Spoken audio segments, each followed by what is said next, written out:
আওয়ামী সরকারের পতনের 15 মাস পার হয়ে গেছে, 15 মাস পরে এসে ট্রাভেল পাস নেওয়ার কথা উঠেছে। সভাপতি এটি নিয়ে এখন অনেক আলোচনা হচ্ছে যে ট্রাভেল পাসের কথা কেন বলা হলো, কারণ ট্রাভেল পাস সাধারণত তখন বলা হয় যখন এক বৈধ পাসপোর্ট, অর্থাৎ যেটা আমরা ট্রাভেল ডকুমেন্ট যেটা, সেটা যদি না থাকে তাহলে ট্রাভেল পাস দেওয়া হয়, যেটি আসলে দিয়ে তিনি একবারে দেশে আসতে পারবেন এবং আসার পরে সেই ডকুমেন্ট আর কার্যকরও থাকবে না। তো সেটি নিয়ে বিবিসি বাংলা একটি রিপোর্ট করেছে এবং জনাব সালাউদ্দিন আহমেদকে জিজ্ঞেস করা হয়েছে যে এই ওনার কাছে জানতে চাওয়া হয়েছিল যে তারেক রহমানের বাংলাদেশের পাসপোর্ট পেয়েছেন কিনা বা চেয়েছেন কিনা, এবং এটার উত্তরে তিনি বলেছেন যে তিনি আসলে জানেন না, ওনার জানা নেই যে তারেক রহমান বাংলাদেশের পাসপোর্ট পেয়েছেন কিনা বা চেয়েছেন কিনা। জনাব সালাউদ্দিন আহমেদেরই যদি না জানা থাকে, বিএনপির কারোকে আসলে জানা আছে জনাব নীলুফার চৌধুরী? ধন্যবাদ আপনাকে। যারা শুনছেন আমার শুভেচ্ছা অভিনন্দন, আমার সহ আলোচক বৃন্দদের শুভেচ্ছা। দেখেন, এটা জানা আছে বা নাই এটা কিন্তু সালাউদ্দিন সাহেব প্রশ্নের উত্তর দিয়ে ফেলেছে। কারোর সাথে যদি ব্যক্তিগত স্পেশাল কোনো সম্পর্ক থাকে পারিবারিক, তাহলে হয়তো জানতে পারে যদি নিজে থেকে বলেন। কিন্তু আমি সরকারের নির্লিপ্ততা এখানে বলবো, অবহেলা, এটা কিন্তু এটা কাম্য না। সেটি কিভাবে? এটা এই জন্যই বলছি যে একজন উপদেষ্টা এই কথা বললো যে ট্রাভেল পাস সে দিতে পারে, চাইলে একদিনে দিতে পারে। আমরা কিন্তু 24 ঘন্টায় পাসপোর্ট বানাতেও দেখি, এই অপশনও কিন্তু আছে। তো কেন উনি এটা বললেন না যে আমরা, এবং বিদেশে পাসপোর্ট হয়, যতগুলো দেশে এম্বাসি আছে ততগুলো দেশেই যাদের আমাদের যারা ওইখানে শ্রম দিতে যায় তাদের পাসপোর্টের মেয়াদ শেষ হলেও তাদের মাধ্যমে কিন্তু এটা রিনিউ করে। বা কিন্তু আমি পাসপোর্ট চাইলে আমার পাসপোর্টের আবেদন করতে হবে, সরকার স্বপ্রণোদিত হয়ে। আমি ওটা বলছি না, উনি এটা বলতে পারতেন, এই লাইনটা বলতে পারতেন যে চাইলে আমি 24 ঘন্টার মধ্যে পাসপোর্ট করে দিতে পারি, নট অনলি ট্রাভেল পাস। আমি এটুকু জানি যে তার তো ভোটার হয় নাই, আসতে পারেন নাই, যখন থেকে আপনার মেশিন রিডারেবল ভোটার হয়েছে তখন থেকে তো উনি এই দেশে না, উনি 17 বছর 18 বছর এই দেশের বাইরে। সেটাও তো ওই একটা রাষ্ট্রের ওই জায়গাটায়, এই যে যেমন আজকে এত দিন পরে, এত কাল পরে ভিভিআইপি মর্যাদা দেশনেত্রী বেগম খালেদা জিয়াকে দেওয়া হলো, আপনাদের এখানে আস্তে আস্তে আমি দেখছিলাম। তো সেটা ওই যে ডাক্তার আসিবার পূর্বে রুগী মারা গেল, তো তখন তার কোনো লাভ নেই, আপনি আমাকে মরণোত্তর আমাকে যত বড় সম্বর্ধনায় দেন আমি তো আর দেখলাম না। তো সেই জায়গায় আমি বলতে চাচ্ছি যে আপনার ভোটার আইডি কার্ড, এই জিনিসগুলো স্পেশাল কোনো মানুষের জন্য যারা সাফার করেছে। এখানে আমরা যারা আছি তারা কিন্তু প্রত্যেকেই রেভলিউশনের পক্ষের লোক। রেভলিউশনের পক্ষের লোকদের রেভলিউশন আগে পূর্ব রেভলিউশনে অনেক অত্যাচার সহ্য করতে হয়েছে। তো আমাদের যদি এই অত্যাচার সহ্য করতে হয়, তারেক রহমান কিংবা তার মা কিংবা তার দল কি পরিমাণ কষ্ট সহ্য করেছে এটা কিন্তু বাংলাদেশের সচেতন মহল ওয়াকিবহাল।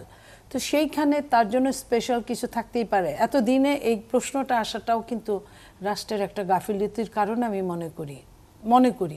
আমি এটা বলবো না যে সে চাইছে বা চায় না, চাইলেও হয়তো সে বলবে না।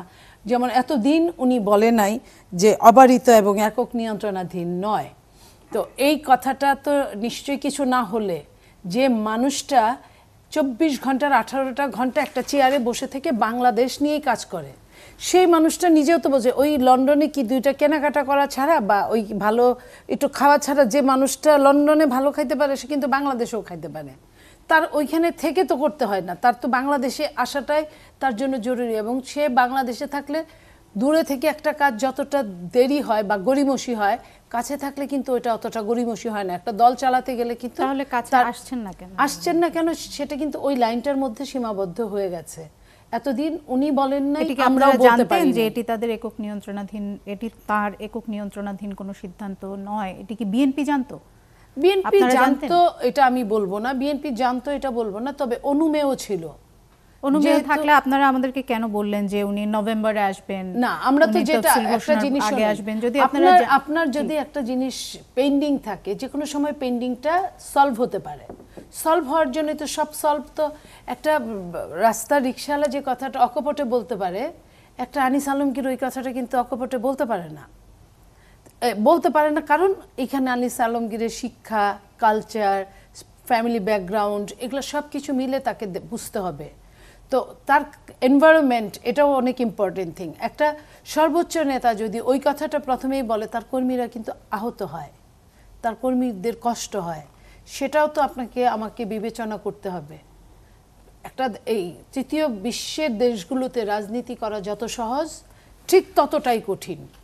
এই কঠিন রাজনীতির মধ্যে এইখানে রাজনীতি কোনো আপনার নিয়ম মেনে হয় না, কোনো ফর্মুলার মধ্যে রাজনীতি হয় না। আপনার বক্তব্যের ব্যাখ্যা কি দাঁড়াচ্ছে আমার জন্য আসলে একটু কঠিন হয়ে যাচ্ছে। আপনার বক্তব্যের ব্যাখ্যা কি দাঁড়াচ্ছে? তারেক রহমান জানতেন কিন্তু তারেক রহমান এটি বলেননি কারণ কর্মীরা আহত না হবেন। না নো নো নো, আমি আগে প্রথম আমার লাইনটা ছিল এরকম যে উনি আশাবাদী ছিলেন যে হবে, হচ্ছে, হয়ে যাচ্ছে, সামনে ইলেকশন হোক, এটা যে সমস্যাটুকু যা থাকে আশা নিয়ে কিন্তু মানুষ বেঁচে থাকে। উনি মনে করেছেন যখন দেখছেন যে হচ্ছে না তখন হয়তোবা ওনার ওই লাইনটা ব্যবহার করা ছাড়া অন্য কোনো উপায় ছিল আপনি না। সরকারের গাফিলতি দেখছেন। আমি সরকারের গাফিলতি, এখানে সরকারের যদি এটা নিয়ন্ত্রণের মধ্যে থাকতো তাহলে কিন্তু এটা সরকারকে চাপ প্রয়োগ করে, সরকারের কোনো দল নাই এটাও সত্যি, তাহলে কিন্তু করা যেত। শুধু সরকারের মধ্যেই এটা সীমাবদ্ধ আমি এটা মনে করি না।